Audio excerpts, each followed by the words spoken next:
Good afternoon and welcome back to the Mindful Model Makers Workshop. All I'm going to do today really is some odd jobs, show you a couple of things. I was in B&Q last night and I found this by a company called Verve, and they're copper plant labels. Now they're made of a nice wire, and then they've got this copper bit that goes round, and it's very springy. But if you wanted, I've taken one off. There's 5 altogether, and I think there was about £1.49, something like that. So you've got this lovely piece of thin copper. So for argument's sake, if you wanted to make, this is basically the flywheel of this simplex, and this is going to be the slave unit, which is going to go with the main unit that I've got. You can see that in a previous video, but say you wanted to make a kind of a cowling over the top of that. It's very flexible, it will bend, or you could cut that down in half, make it a bit thinner, if you wanted like mud guards over something or whatever.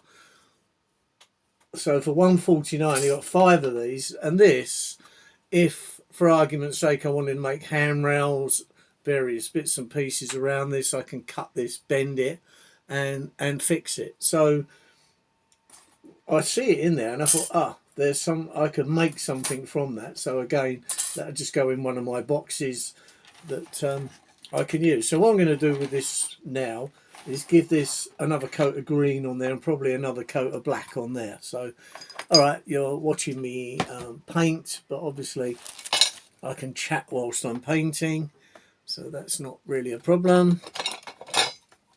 See if we can get this off at the same time. That's it. Right, so this is a satin 131 green, which I'm using to paint the cowling that goes over the engine on the simplex. So I have my old screwdriver here, which is there. It's very thick with paint, but I use old things like little tiny screwdrivers like that to stir paint, because you always need to stir these paints. I've got a mixture of oil-based Humbrol, and I've also got some acrylic paints. I sometimes buy those cheap in tubes in something like the shop that's in the high street that sells all the cheap art stuff. Go in there and buy a load of tubes, quite cheap, £5 or £6, and you can mix that. They're good for painting figures and things like that, because you can mix different colours and mix tones in skin colours and various things like that. And on clothing you can make certain bits slightly darker or lighter. Yeah, so you can be a bit more artistic, but it's also a very cheap way of painting. So I've got my brush here, so we'll just start to I always bring a bit of paint up into the rim on the pots. It's something I've always done for years, and then just literally going to give it its second coat.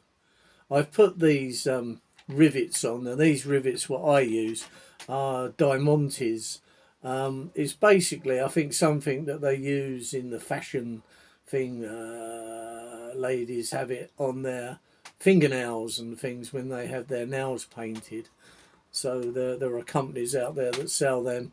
I think these are 1mm ones, and they make perfect rivets. They come on a sheet, and they're self-adhesive. Got a sticky stuff on.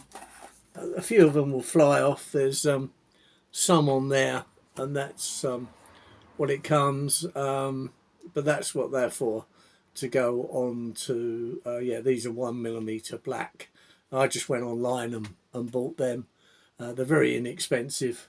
There are lots of people on eBay now in the garden railway thing doing kind of mock rivets, and you can get them with like a nut and a piece of the screw thread sticking out, so that you can make structures and stick them on and it looks as though it's been bolted together. So there's lots of things out there now that you can use, but the Diamantes are good for rivets, and that's what I use.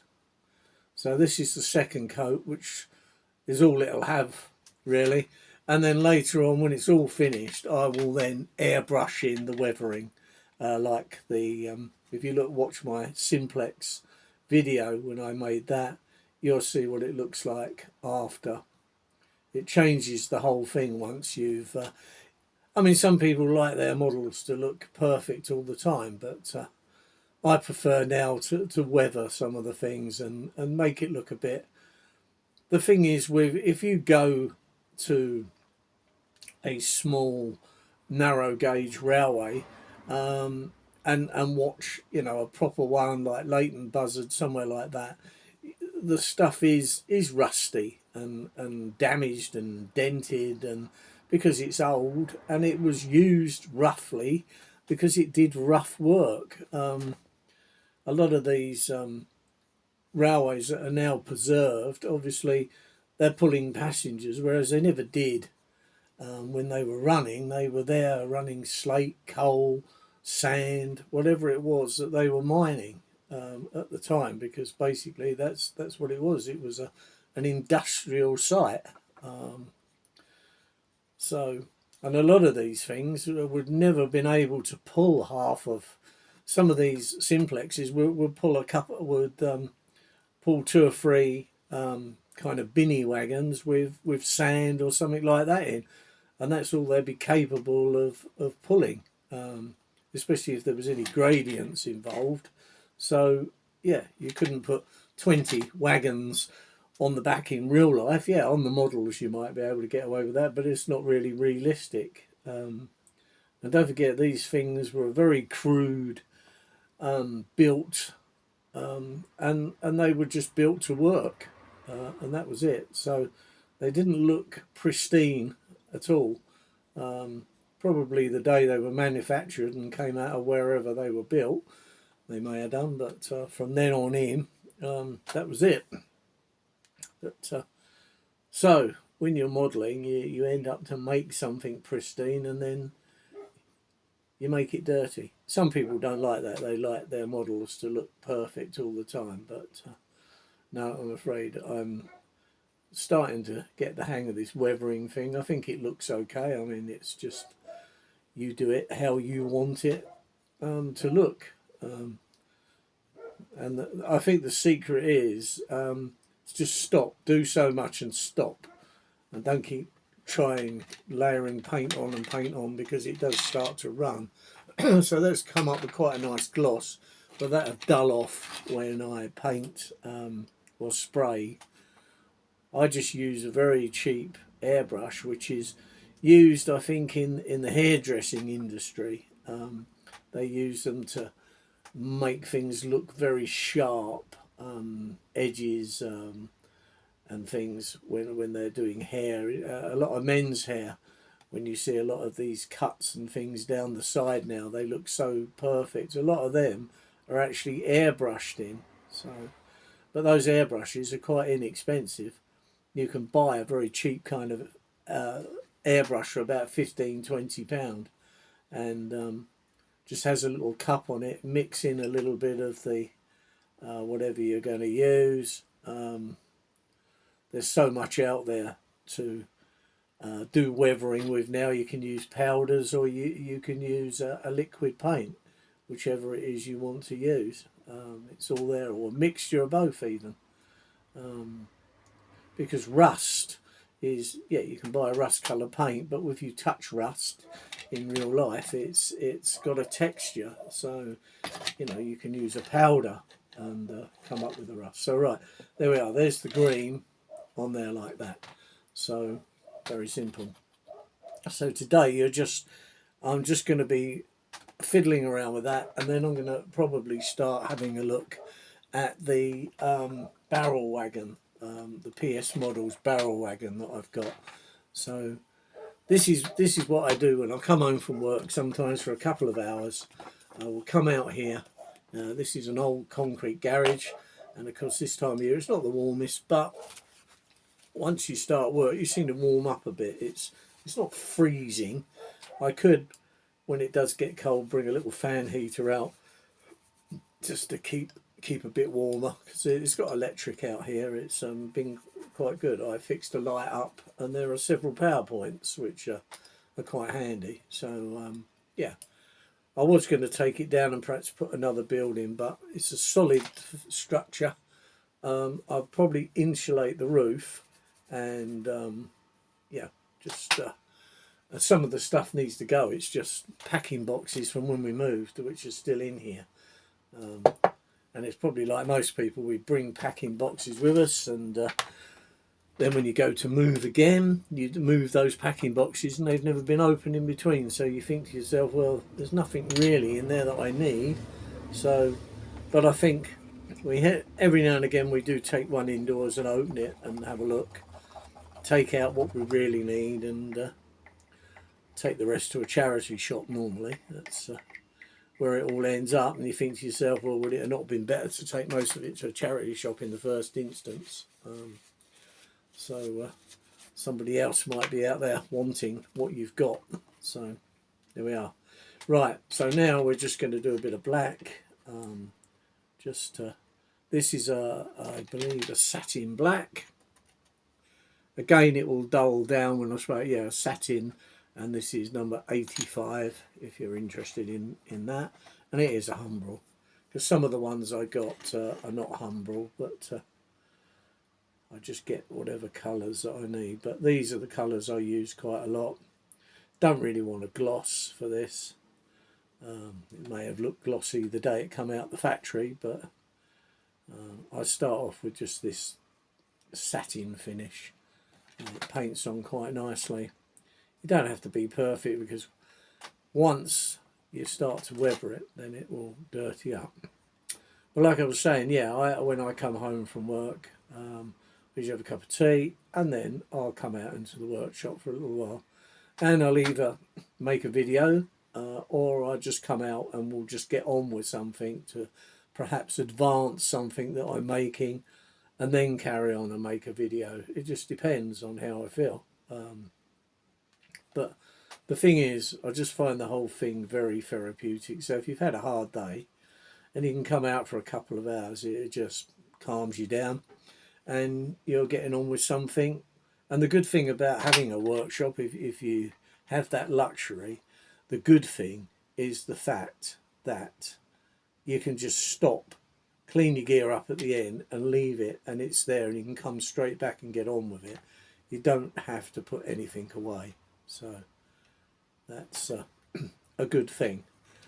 I did yesterday inherit one of them old-fashioned sewing boxes that are all like a concertina thing that you can open. Now, I brought it home, somebody gave it to me, and it's got knitting and sewing stuff in it, which my wife will have.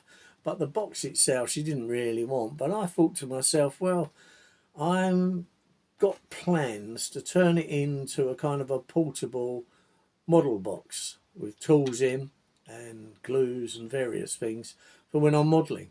So I want to revamp that. So I've got ideas. So that might be another video coming up in the future. I mean, it's just this stuff's all out there. The charity shops are full of it. And they're quite good boxes. There's like 6 compartments altogether in it, which you can turn into whatever you want. So yeah, that's something I will have a look at once she's taken the stuff out of the box. I will have a look at that and see if I can turn that into a toolbox that perhaps we can take away when we're in the motorhome, because it's got a nice handle on it. And of course you can just stand there, it's got on its own legs, and or you could take it off the legs if you wanted to and just have it set on your bench or on a table near where you are. So I'm going to have a look at it to see what I can do to make it look less like a lady's sewing knitting box, whatever you want to call it, and more into a more useful modelling box.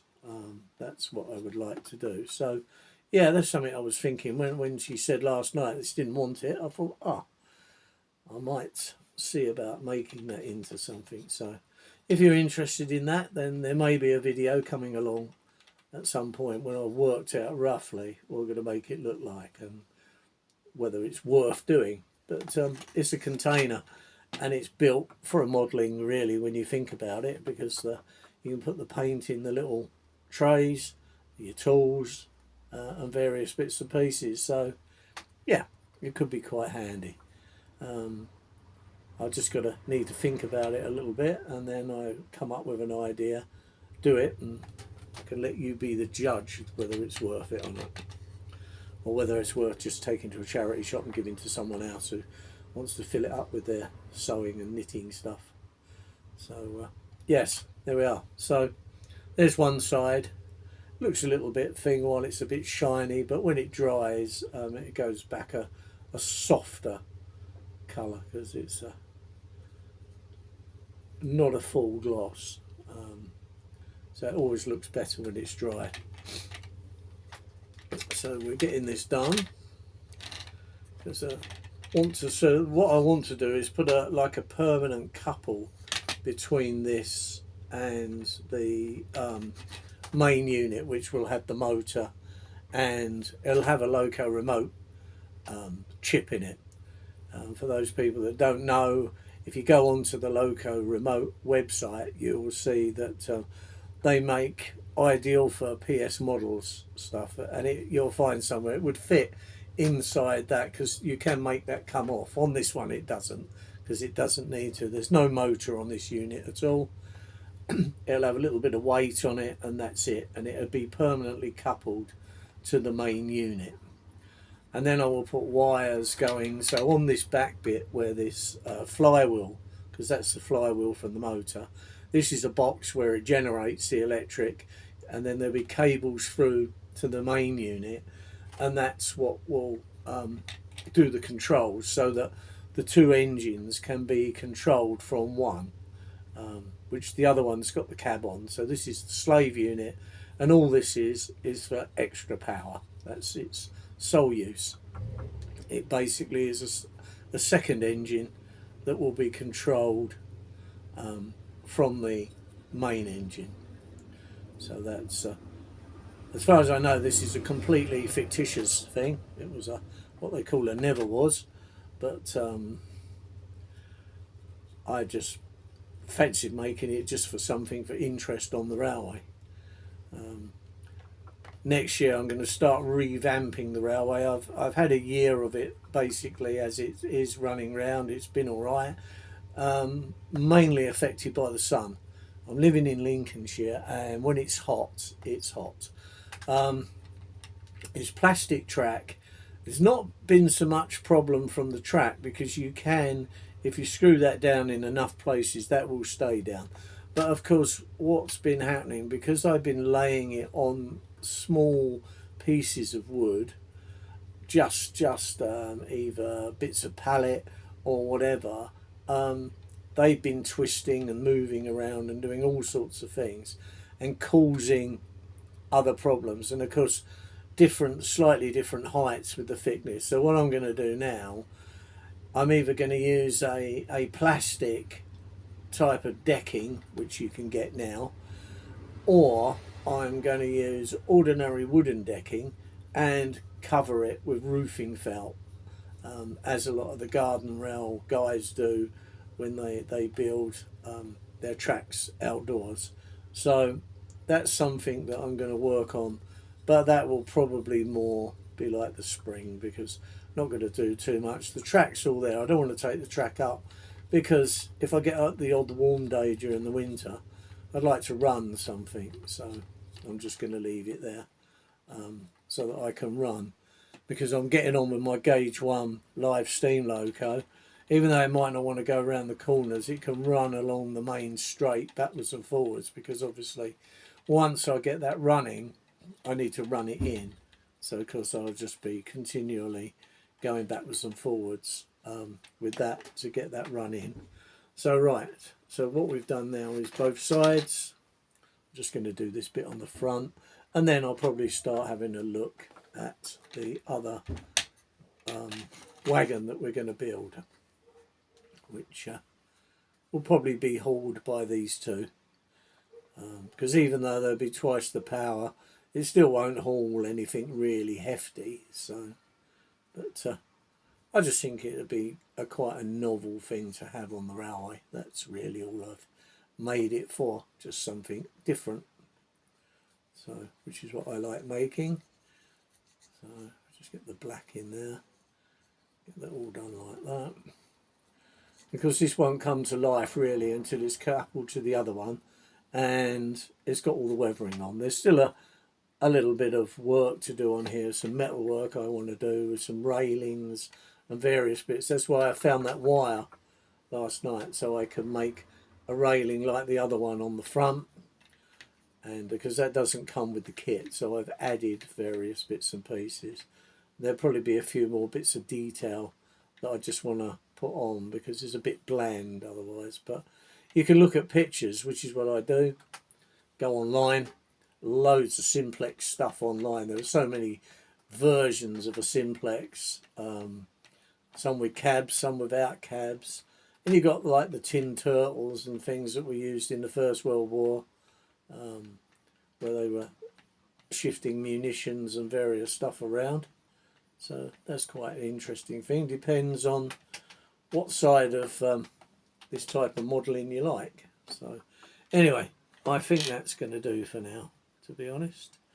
So I'm just going to leave that, let that dry, because you'll probably, otherwise you'll be falling asleep watching me paint. So right, that's that.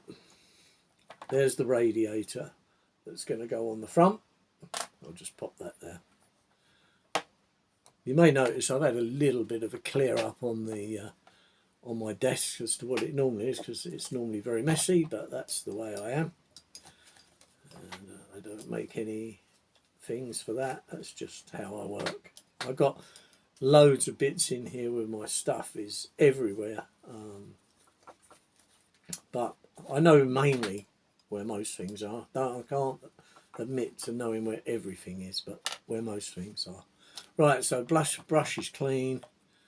Lid on that, because the best thing with that, you need to put the lid on, because if you knock it over, then you're going to go and buy some more. Right, now I'll just show you this. This is that Gauge 1 loco that I bought some time ago for £40. It was just the brass body. I bought a chassis, which is very powerful chassis.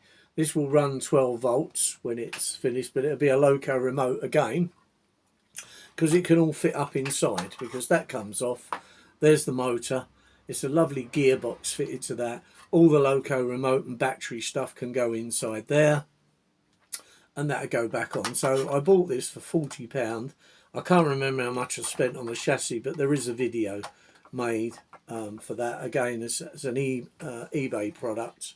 And I've made that, and that's on there. And I've just sprayed, because this is brass, I'll need still some bits fitted. That needs to be redone along there. This side has got loads of handrails and bits and pieces already fitted on it. So I'm going to just copy them on the other side. I've got some thin brass on its way, so I can make up the handles and various bits, because there's nothing else with it. You've got controls in the cab, which look quite good. So this is an etch primer. So if you don't know much about brass, aluminium, that kind of thing, copper, if you put ordinary paint on, it's okay, but after a while it will just peel off. You can use an ordinary primer and it will last a bit longer, but an etch is basically like an acid. So what it does, it bites in to the paint a little bit and grips. So if you're painting anything that's got brass, copper, aluminium, you need to put an etch primer on first. Otherwise, a few years down the line, you might find your paint is flaking, especially if it's a live steam loco. you'll find that the paint starts coming off the boiler and all the bits that get really hot. So anyway, this is coming on a little bit now. I need to do some work on that.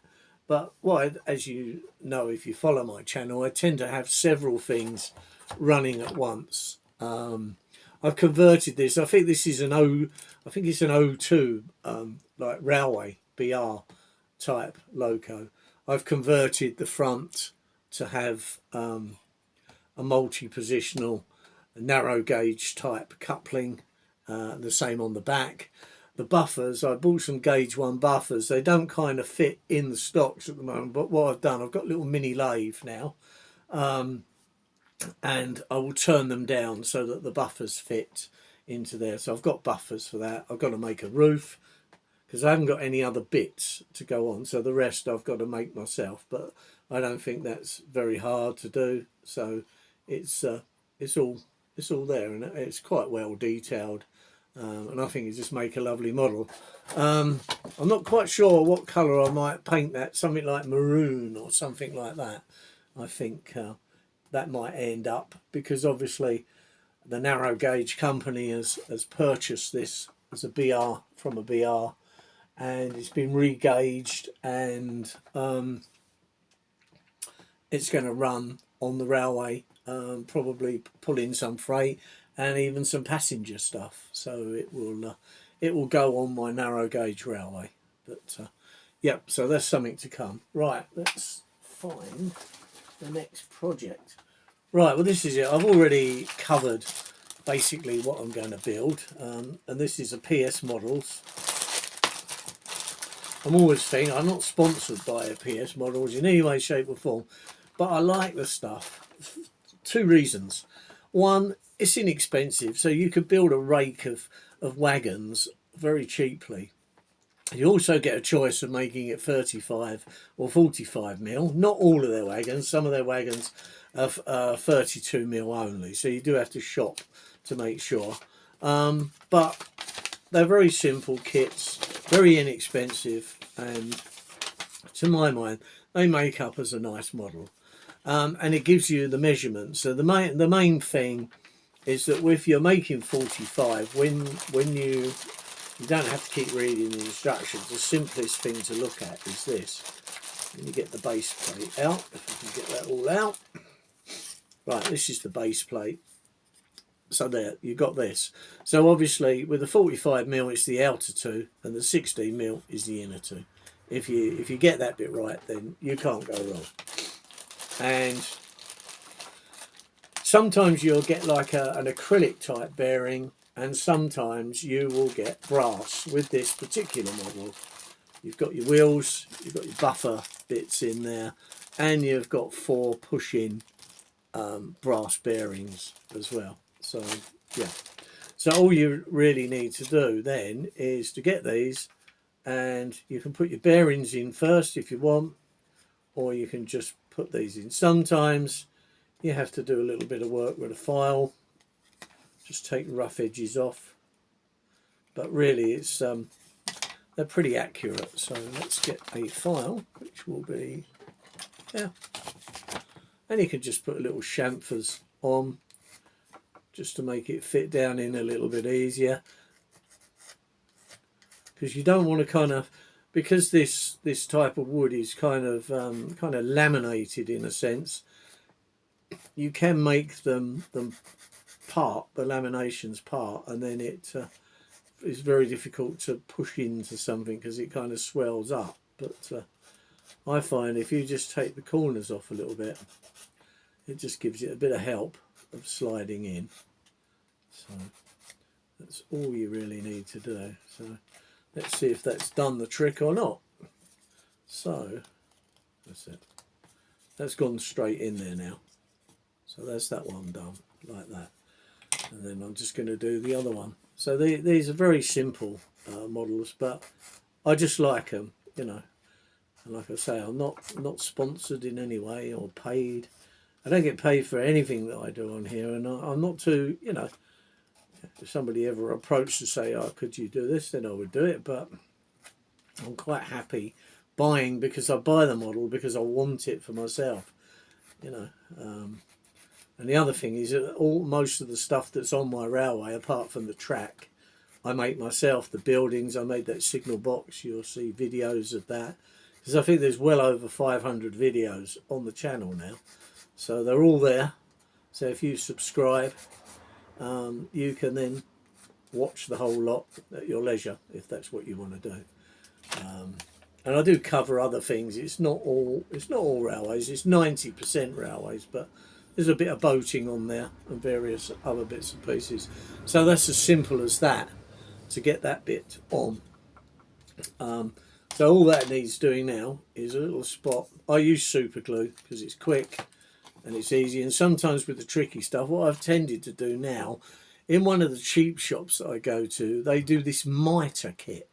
It's a super glue. It's bonds in 10 seconds, this one. So it's quite a gloopy one. It's not a runny. I've got one. This is very cheap. And you can hear that. That you can hardly hear because it's thick, gloopy. It's more like treacle.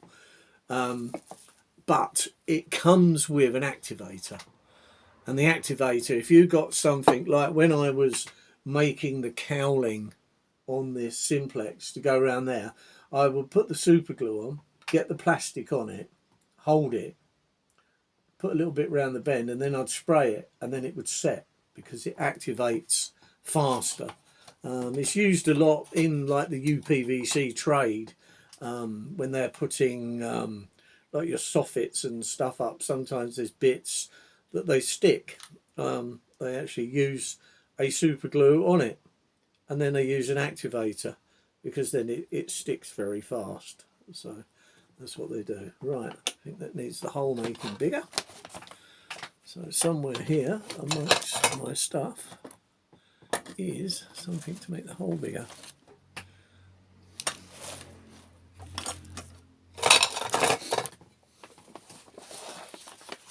There it is. I can try to use my tweezers. It's got a very fine point, so it will go down in there quite easily. That's it. Right. So now we can just put a little bit of spot around that. That's it. And there. Good. Right, get that back. Pop that in. And that's all you need on that. Just make sure it's firmly home. So that's that one. This one, I can do it easier. I can just put it on there, run it along like this. And what I always do when I'm putting my super glue away is I always bang the bottle so it goes down. And always make sure you can see down the hole before you put the lid on so that it's not up at the top, because the thing is, if you cut all the air off, it will start to set. So I can tell you a story. When I was in engineering a long time ago now, Loctite came out, which was kind of a forerunner of this type of glue, and we used to use it for putting bearings in, small bearings. And the guy I worked with, he said, get some out the stores, and he had a bottle and he topped it right up to the top. But after a while, the whole thing went hard. So wasted a whole bottle of it in the end. And I don't think at that time it was cheap. So that wasn't the best of tricks, but because we didn't know it was going to do that. So when you buy it and you see there's quite a bit of space in the bottle, that's the reason. You don't want it full up to the top. So I'm just making sure that the hole is in there and I can see down inside. Then I know it's okay. So, yeah, I can see that all right. And if you get it all down round here and then you screw that down, then that's why you won't open the lid. So make sure it's all dry around there. And it's worth doing, because then you really get your money's worth. I mean, I go to a lot of these places. You can buy it from the places where the UPVC, where they sell the plastic, and you'll find, now you can see that it's still a little bit wet there. So I can just demonstrate, lid off, and give it a little like that, like that, like that, like that. And that you will find them will set the glue. That's it. That is nicely in there now. So that's the chassis bit made. I'm not going to go there for hours and hours and hours showing you how this goes, but it just shows you how quick you can put one of these together, and then this will go on there, and then they will go on there. Yeah, so what we'll do on this, so this is the same here. I've already just slotted those in, those bits there, just to see how they go. So what we might as well do at the moment is just put a little spot along there. Now some pieces have got like rivet detail burnt into them, because obviously these are laser cut, and just make sure you've got it facing outwards. So when you put that on, so all this is the bit is where the barrels sit. And I said in my original video is these barrels are wood. They're actually made of turned wood, so they will sit in like so on there, and that's what they are. So they will be painted up, and they will have fuel in it or whatever, because obviously a lot of this stuff is all diesel, and things like that, so you can just use that for your fueling. You know, some of these little locos may have even had a barrel of the fuel on the train with them, and tools and everything else, because they would just go out, and then if anything went wrong, they could fix it there and then, because it wasn't like a big railway where there was, you know, like the main railway company, such as like when it was BR and things like that. They've got maintenance departments that will come out and fix things, but with these little tiny narrow gauge railways as they were, the driver, 9 times out of 10 there was only a driver, and he would do the whole thing, get the thing from one end to the other, and if it broke down he would fix it. If it was steam powered, 9 times out of 10 he would be the driver and the fireman, so he would do the whole lot. So what we're going to do now is just stick this on, so you can see that it doesn't take long and you've got a wagon. Cutting the axles, very simple thing to do.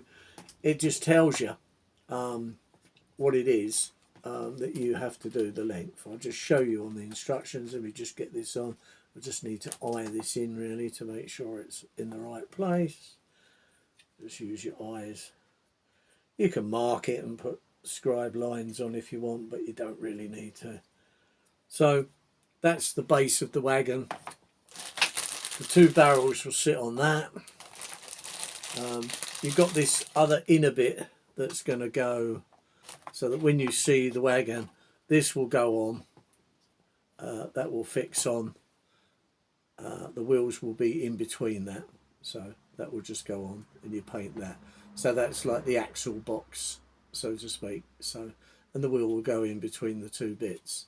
So makes it look quite neat. So really very inexpensive wagon. I think again it was around about, I don't know if it was 14 pounds. You can go on the PS Models website and you'll see it all on there. So your 2 barrels sit on there, and you can buy off other companies the little taps and things, and you can have the rubber hoses on there, and you can add and make it up to whatever it is you want it to be. So yeah, it's as simple as that really to build that wagon, and then the rest is in the painting, and you can, you know, just add whatever you want to go on that. So yeah, another simple little wagon, very inexpensive. And this is the way I got starting to build my train, the actual train itself, up by buying cheap wagons, or buying things that like that coach that I done up. I put a new roof on there, new chassis underneath, and I bought very cheap. I think these were £6 for the pair on eBay. I just look on there for stuff, buy bits. I might not want them, so these were already 40 gauged at 45mm. This is a simple flat plate with a little bearing. They've got brass bearings in, and then that's threaded into a square brass block. I just fixed a piece of brass tubing in, that goes up inside. You don't even have to fix it, because you could have another coach. If you're not using them all at the same time, you could take them wheels off and put on another coach. So, you know, it's things like that that you can do. I've got some coaches where I've got 16mm gauged bogies and I've got 45mm. So if I go to a track that's only got 16mm, because I have got a couple of 16mm locos at 16 only, I can swap the bogies over and do them. So there's lots of these, you know, things that you can fiddle around and do. It's very simple, really. So that, yeah, they were £6 plus a little bit of postage. The bogies can be quite, you know, expensive, but these are right. They run very freely. And like I say, they're in proper brass bearings. So somebody's gone to a lot of trouble to make these, but they're very simple. 2 bits of flat plate with the bearings put in, and then this brass square gives it a nice bit of weight. And because they're steel wheels anyway, I don't know whether they're insulated, because it don't worry me, because I run on plastic track, so nothing's going to short out. All of my locos are self-propelled. They have onboard motors, batteries and radio control. So it's as simple as that. Anyway, I hope you find that a bit interesting. So that's me just kind of waffling on a little bit. But this is how, I mean, it's called the Mindful Model Maker. And the reason is because I've always used modelling as a form of therapy. It's something that just calms you down after you've done your main job. Not that my job's too stressful anyway, but it's just a way of coming unwinding, something totally different. I have the radio on. I can't have the radio on while I'm actually doing this because of the copyright rules. So I don't have the radio on while I'm actually filming. So I just leave that off. There you are. Good. Anyway, I'm going away for a few days. I might take a couple of models with me, something to do anyway. I usually do, so that when I'm in the motorhome I can sit there and make something. And sometimes I do make videos from there. But just on the measurements. So it tells you which slots are which we've had a look at. Right, 32mm, so that's 16mm, is 42mm. So you cut the axle 42mm long. And if it's 45, it's 53. So 53mm long for the axle. And then on the 45, the back to back, that's the inside of the wheels from one back to the other back, is 40. And on the 16mm, it's 28. That's all written in there. And on all the instructions you get when you have got a dual gauge vehicle or loco. Some of the locos can be either 45 or 16, and so can some of the wagons, but there is more in the 16 range than there is in the 45. But there might be some of the things that you could modify yourself if you wanted. I'm not sure, but I only buy the stuff at the moment that I can model as 45 because that's the gauge of my track. Anyway, hope that's been useful, and I'll see you in the next video. Thank you very much. Bye now.